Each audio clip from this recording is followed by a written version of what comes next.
Hello, and welcome once again to Neurologic. I'm your host, Leo Jones.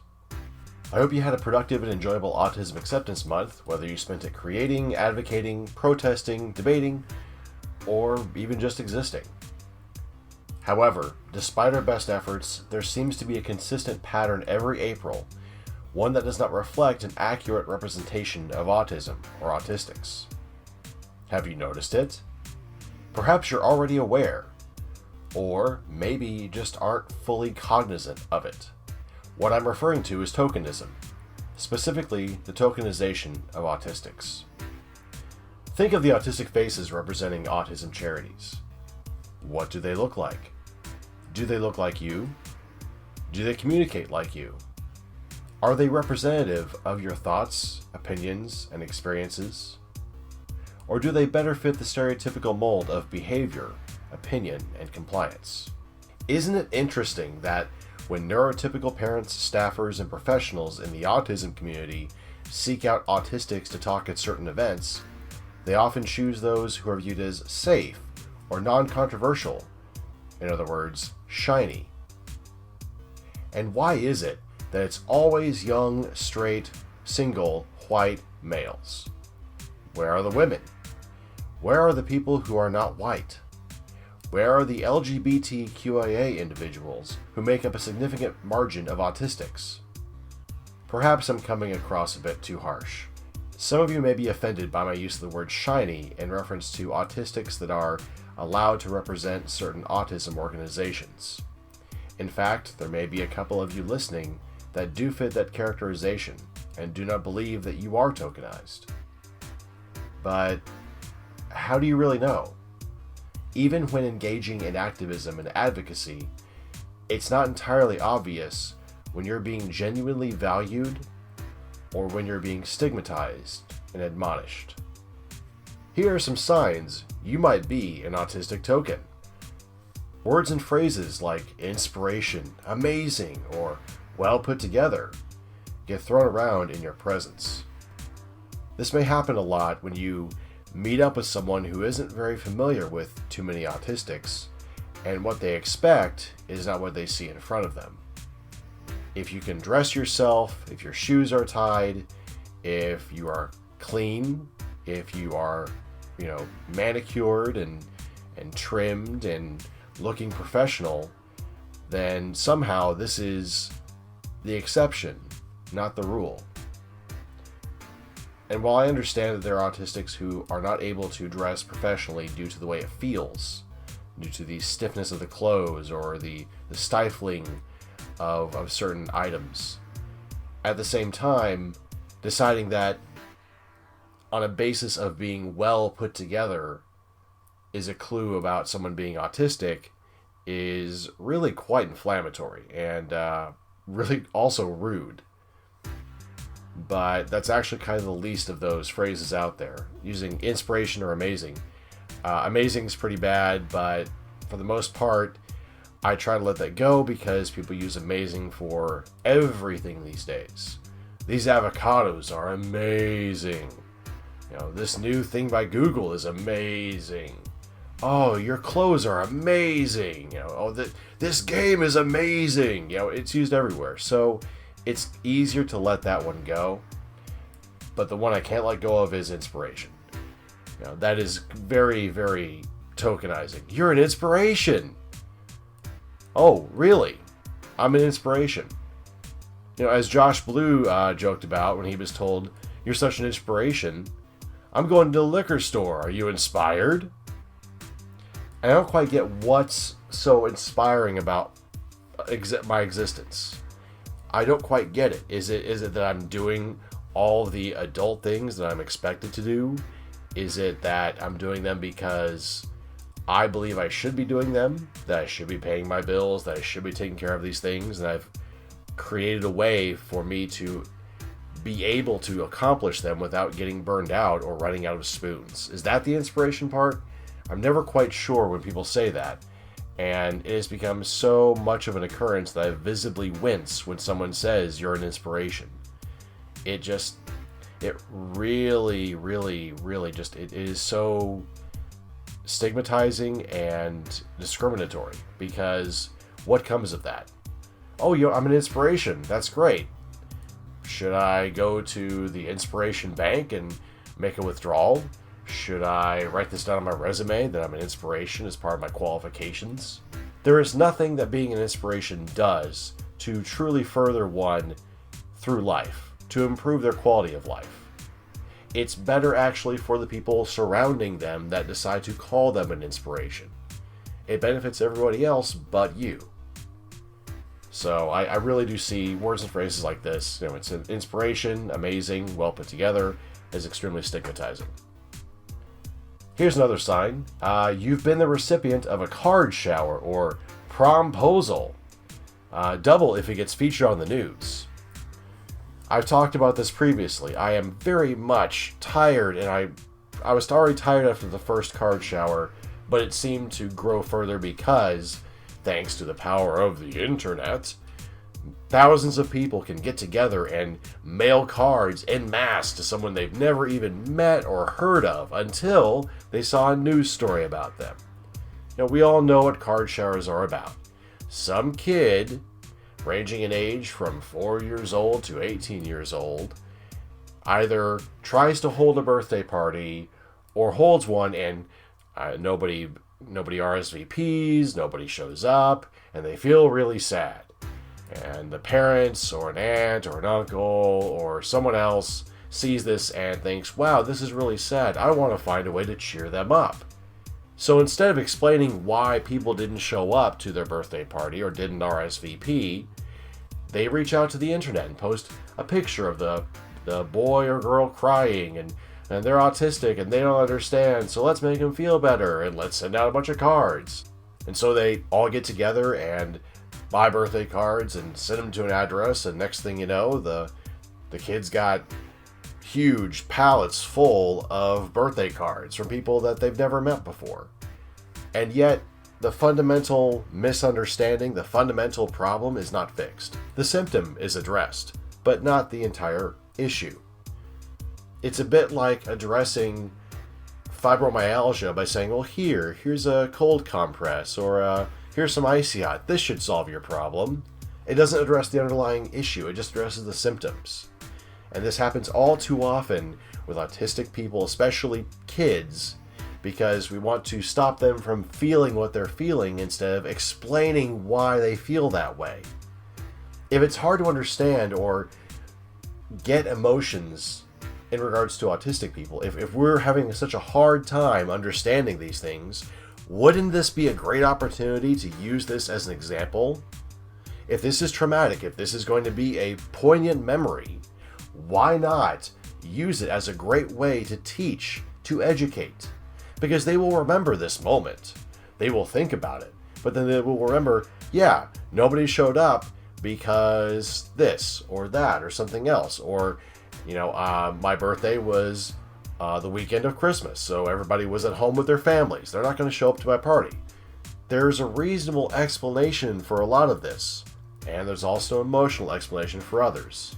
For example, you think of these people are your friends, and they're really not your friends. They're just your classmates or your co-workers, and they're not really going to show up because they don't truly know you. But I guess it's much easier just to do card showers. I guess it's just easier, Sending a birthday card in the mail is much easier than actually explaining why this is happening. And it makes you feel better. You send a card and, look what I did. I sent an autistic kid a birthday card because nobody showed up for his birthday party. Or are you doing it next year? Are you going to do it every year? Probably not. So wouldn't it be easier just to teach instead of make yourself feel better for doing something for an autistic kid? I guess that's not the prevailing wisdom. Promposals, you've heard of these. This is something that I have a bit of a hot take on, apparently. I don't think it's great when the prom queen or king or the popular kid at the school decides to ask an autistic or disabled student to prom. I don't think it's a great thing. I see this as an extreme example of tokenism. I am a wonderful person, and I'm going to take someone with a disability with me to prom and show them a good time. I am a wonderful person, I am a saint, and everybody should look at me and say, wow, you could have gone with your boyfriend or girlfriend, but you took this person. That's really wonderful of you. They wouldn't have gone to prom otherwise. And yes, they actually do put that in the article, that usually the person with a disability, more specifically a person with autism, does not plan on going to prom until they get asked. Is that because they're not being asked by someone who is very popular? Or is it because they don't feel like they're really socially allowed to go? That they won't be appreciated? Or they won't be able to find someone? Or they don't know what to do? They don't know the procedures for prom, and everybody around them, as far as parents, family, and professionals, hasn't really given it a whole lot of thought because they just don't see that in that person's future. It's one thing for that, and that's very sad, but this is entirely tokenistic. It is entirely aimed at the person who brings along the disabled individual to prom. Look what I've done. This is great. And I get it that some people don't see it that way. They think they're being charitable or giving or they're doing a wonderful thing, but it becomes all about them, doesn't it? How often do we hear a story, an autistic teen was taken to prom and shortly thereafter started their own business? It's like, you don't hear these things. There's no grandiose, huge change because of this. However, we do hear about the popular kid, especially in their college essays. Makes for a great one. I took a disabled student to prom with me, and they had a great time. I learned so much about diversity, and I think the world is wonderful if we just accept these people for who they are. People first language. You can already imagine what it sounds like, and I don't want to be mean to these people, but at the same time, we know what it's really about, and that's why a lot of them get very offended when you discuss promposals and say this is not a good thing, because they feel like they're being personally attacked. And in some ways they are, because, as I said, this is more about them than it is about the person being invited. Just once, I'd like to hear a news story, one news story, where the kid says, no thanks, I don't want to go to prom, not interested, I'm sure you'll have a great time, but there's other stuff I want to do. Just one time, I would like the autistic student to say no thank you. I don't think we're going to see that in the news, but that would be a very interesting moment, wouldn't you say? Moving on. Some of you may be part of an autism organization. Now, for the record, there are some organizations I fully do support. ASAN, the Autistic Self-Advocacy Network, is one of them. The Autism Women's Network is another. I'm kind of 50-50 with the Autism Society. They kind of are more moderate, but at least they will somewhat listen, and they do have autistic individuals on their board, etc., etc. So that's kind of where I am. There's maybe other smaller organizations that I will support, but when I refer to autism organizations in this fashion, I think we all know where I'm coming from here. And if you don't, if you're not sure, please email me or reply on a post or Facebook message me, whatever. So, back to what I was talking about. In regards to autism organizations, if you're a part of them in some way, there are ways to see that you're being tokenized. In your biographical info or About Me section for an autism organization that you're a part of, here's some signs that you might be tokenized. Your age is listed. Double points if it's listed first. Routine events and ownership are also listed. For example, homeowner, owns and drives a car, etc. You get double points if it's also listed in grandiose fashion, as in they drive their own vehicle and maintain it very, very well. Hobbies are listed, and in demeaning ways. For example, Token loves playing Minecraft on his computer, making towers with his Legos, and watching his Star Wars movies. Oftentimes you'll see this incorrectly spelled or described. They won't actually bother to look up exactly what it is, but they will just use what they believe it's called. So it may not be called Minecraft, it may be called Mimecraft, as in French mimes. Legos doesn't get misspelled because it's a simple word, but if it's anything more complex than that, usually it gets turned and twisted or just messed up in the head, and there's nobody that really cares to correct it because really it's not about you or your interests. Moving on, physical and emotional characteristics are also listed, despite having no pertinence to your position. Example, Token is tall, strong, and has a caring heart with a loving soul. The photo that is included is unprofessional. It's often a candid shot. You get double points if it's been lifted without permission from one of your social media profiles or social networking profiles. One of the major ways you can tell that you're being tokenized is through your biographical information. If you don't write it up, this is a great way to see if you're being tokenized. Because you're not described in the way that everyone else is. You're described by your age, by the hobbies you have, your ownership of things, you're a homeowner, or you own a car, or you enjoy these things. Your physical and emotional characteristics are described, which isn't done for anyone else. A great example of this is anyone that's a professor that goes to speak at a conference regarding autism research. They never describe them as a caring or loving soul, or a beautiful person, or a shining star, or a happy spirit. You don't get any of that. And there's a good reason why that's not done. So it's a very good way to tell. And you can tell even by your photo. You'll see others with professional looking photos, the stock background, everything nicely done, a good smile looking directly at the camera, and then you see the photo of yourself or someone else who is autistic, and they chose a photo from the impromptu dance party at Waffle House. Great. Wow, they really do like that photo. That's so professional and so courteous and respectful. You can always tell right there, and it's pretty clear. So speaking of being a part of an autism charity organization, if you are recruited in a formal leadership capacity, but get none of the power.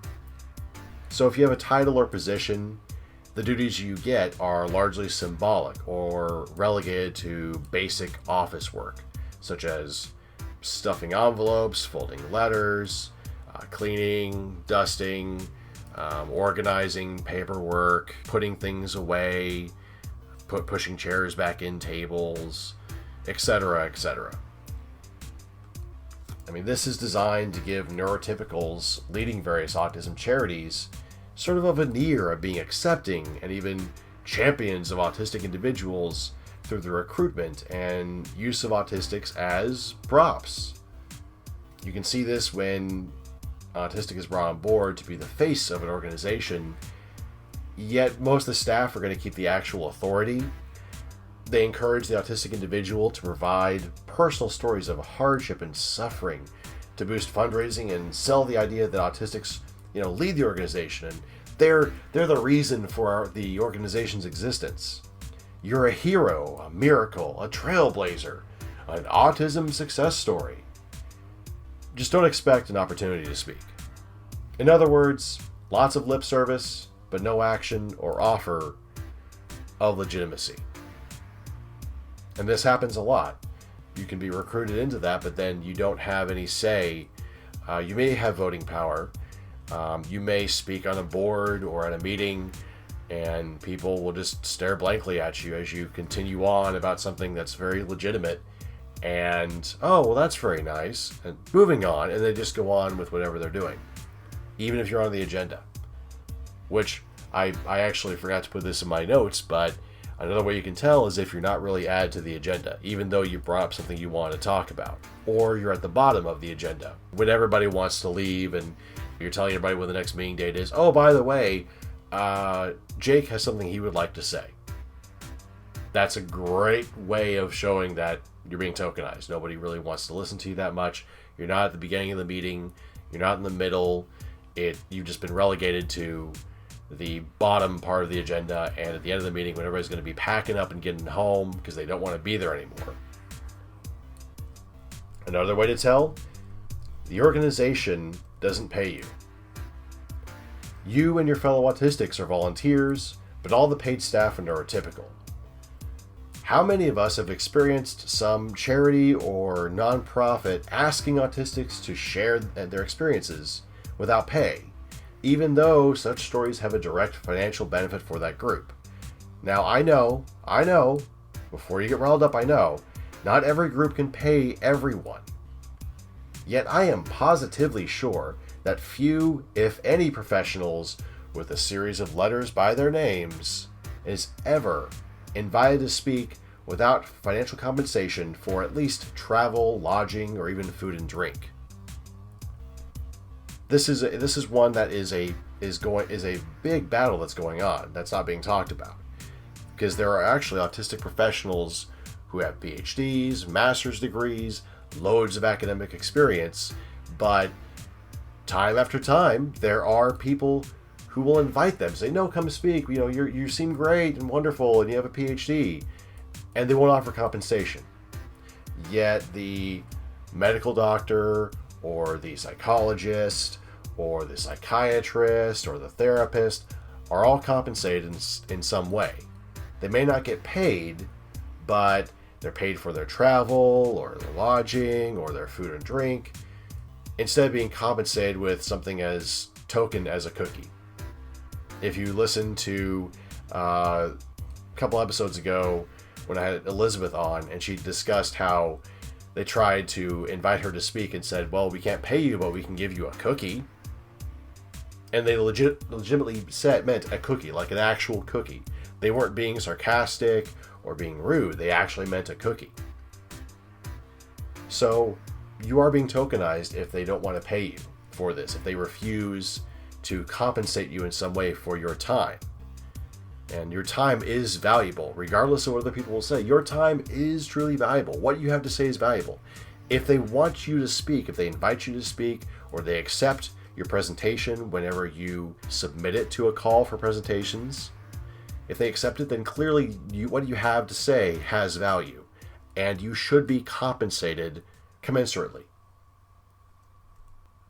Remember, these people who do these things, who will write the bios or invite you to speak or invite you to be part of an organization and offer, bright smiles and happy words and say wonderful things about you, about how wonderful you are and you're amazing and you have lots to say. These people are not your friends. They do not have your back. They do not understand, and they are not really listening to you. You are not entirely a person to them, you're more of a tool. Sure, you may be able to communicate and live more or less independently, but that's only really relevant to them when they're talking about such issues for themselves or for their kids, or for the kids they know. They're not your friends. They don't genuinely care about what you want to discuss or how you feel about certain issues within the autism and autistic community. Now, they may be very nice to you and say wonderful things to pat your ego. They may even truly give some semblance of a shit about your life. But it's mostly drunk sincerity. It's true, they mean the words they say, but that's about as far as that consideration travels. Don't take it personally. They're not doing this to harm you on a one-on-one basis. They're not trying to be malevolent.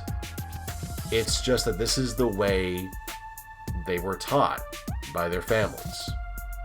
And they've carried that over, and they don't see what the problem is because they don't see a negative impact in their lives or the lives of the people that surround them. So they keep doing this, and if you bring up why, why is this, if you're asking questions of why this is going on, they're not really going to have an answer. And they're going to feel personally attacked because they don't see an issue here. They don't even recognize there is an issue. They may not realize that they're tokenizing you, but they're still doing it. It doesn't make it any less bad in this regard. They just don't know they're doing it. And so getting them to recognize it is part of the struggle. I mean, how do you fight this? This is a question I get asked a lot because I'll bring up these concerns that I've had where there'll be this heartstring pulling story about autistic teen who gets invited to prom, or the birthday kid who the police and the fire and the cosplayers all show up for his birthday because nobody else is going to be there. And I bring up these issues and say, well, there's problems here that aren't being addressed, and we really need to do something about that because this isn't fixing the issue. It's just making people feel happy and not really assisting the kid. And I get asked, well, what exactly should we be doing? How can we fix this? And for other autistics, it's how do we fight this? I say this stuff and then nobody listens to me, which has been one of the biggest complaints among the autistic community's individuals, is that nobody listens. And that's not true. We do listen to each other. What we're really wanting is for the autism community to listen to us. And unfortunately, we are dismissed all too easily by the autism community. The first thing to fight this, you got to recognize it. You got to be able to put it in a specific example enough that you can say, yeah, it happened right here. I acknowledge it. It's right here. I've got it written down. I know what happened. I know what went on. This is where this happened, and it happens repeatedly, or it happens this one time. You have to recognize it, because you can say this exists, but if they don't see it or they can't pull it together enough to understand, they're going to dismiss that. They're going to disregard it because, well, you're just saying it and you're just complaining. You know, you're not like my child. It just spirals into the you're not like my child, you don't understand, you're high functioning, etc., etc., etc. I know we shouldn't have to give evidence for this, but in some ways we kind of do to an extent, at least saying, no, I know when this happened, here it is. You don't have to provide time-stamped proof of an email or a phone call, but having something where, in this instance, this is when it happened. Second, ask specific direct questions. Don't just demand to know why you're being tokenized, but rather ask specifically questions like why you have no authority or legitimate role, or why you're not included in certain meetings or activities, both formal and informal. Submit your own biographical information and firmly request that it be used along with a photo of your choice. Request that you be paid or compensated incommensurate with others who are also presenting or serve in similar positions on the board or the organization, whatever, that you be paid like they're paid. And if you're not, find out why. Is it because they have a PhD? Is it because they have a certain level of experience? If they don't, then what's the difference here? Now, if they don't agree, if they refuse to answer the questions, or they provide an answer that is pretty tokenizing, it might be worth it to resign. Or at least let others in the organization know. John Elder Robeson was briefly on one of the boards for Autism Speaks a few years ago. And it didn't take long for him to resign and leave because he was basically tokenized. You know, we've got John Elder Robeson. He wrote these books. He made Kiss's Flaming Guitar. He's really smart. But they didn't listen to him. They didn't legitimately value his contribution to the organization.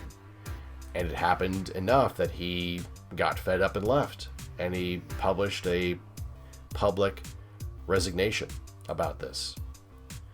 You don't really hear about that too much, do you? You don't hear how John Elder Robeson gave Autism Speaks a chance. Where he actually said, okay, if you're willing to make the change, then I will join and I will work with you if you work with me. And they didn't keep up their end of the bargain. It happens a lot.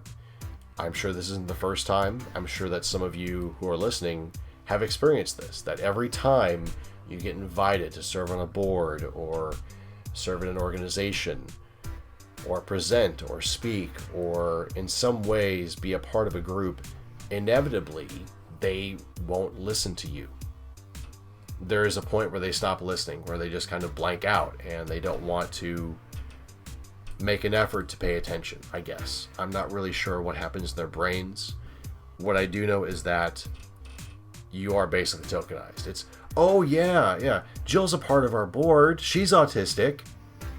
And what else? What is Jill proposing? What does she discuss on the board? What does she address on the board? Well, she's autistic, so she's kind of the voice of the autistic community. Which sounds strangely in similar fashion to how minorities are handled in various organizations. James over here, he's black. And? Well, he's here because he deals with the people of color stuff, the black stuff, you know what I mean? It's he knows about it. He's here to represent black people. You know, it sounds really bad when it's said that way. But when you change black for autistic, all of a sudden people are like, no, it's fine. It's perfectly fine. You know, those autistic people, they have all these weird quirks about them and it's hard to understand. And so we have someone who can basically tell us on command, you know, what's new in the autistic community. It's very hard to fight this though, because you may want to try and change their minds. You may want to basically force a huge change in the way they think, in the way they address you, in the way that they tokenize you. And the problem is that in many ways, it's not you who will change that system, but it's that system that may eventually change you. Doesn't happen all the time, but it's very hard to fight it, and especially hard to fight it alone. When you don't know who your true allies are, when you don't know who truly is on your side, it makes it difficult, because sometimes you may have someone who will agree and will fight with you and say, hey, you all need to listen to this person. They're making sense, and we as an autism organization need to hear their voice. And you think that they may be with you, but then all of a sudden they post something online or they don't have your back in the meeting, and then you're alone and you're going, why are they doing this? Why did this happen? Why did they change? And they won't tell you. They won't really explain why, which may hurt more than those who just will tokenize you from the get-go and not ever stop. Will do all the things I discussed here, the different signs, and just keep doing that. At least you know where they stand. At least you know what they're going to do. But those who have your back only part of the time and not have your back the other part of the time, that really gets inside your head. It's very insidious. It makes you not want to trust any of them. It makes you not want to trust the neurotypicals who lead various autism charities and organizations, because inevitably they will betray your trust at some point. I didn't want to bring anybody down with this, but it's an issue that has not been resolved, and we will be fighting it for decades. I don't think that there's really any minority group that has ever fully gotten away from tokenism. I just don't. I think you think you've got it and it's done and it's put away and it's in the dustbin of history, and then all of a sudden something comes up and boom, there it is again. Oh, it's still here. Oh, wow. Just like a virus or bacteria. So I don't know exactly how to fix it, but I do know on a personal level that you must fight it directly and ask questions. You must recognize it, resist as much as you can. Now, this doesn't mean screaming at them and throwing things at them and, calling them names on social media, but it does mean holding firm and stating clearly and concisely that this action is tokenism. Sometimes you will get a positive response, other times you won't. And that's hard to deal with. And I know that from personal experience. You're not a bad person if you stick with an organization that is tokenizing you, but keep in mind that you're not able to affect change because you're not part of the change, you're part of the status quo. It's something to think about, and I hope that those of you who are listening will be able to identify being tokenized and be able to address it and squash it when you can. But if you can't and you have to leave these organizations, that's okay too. There's a lot of us out here, a lot of us who have been through this, and you're not alone. We all share similar experiences. I'm Leo Jones, and this has been Neurologic.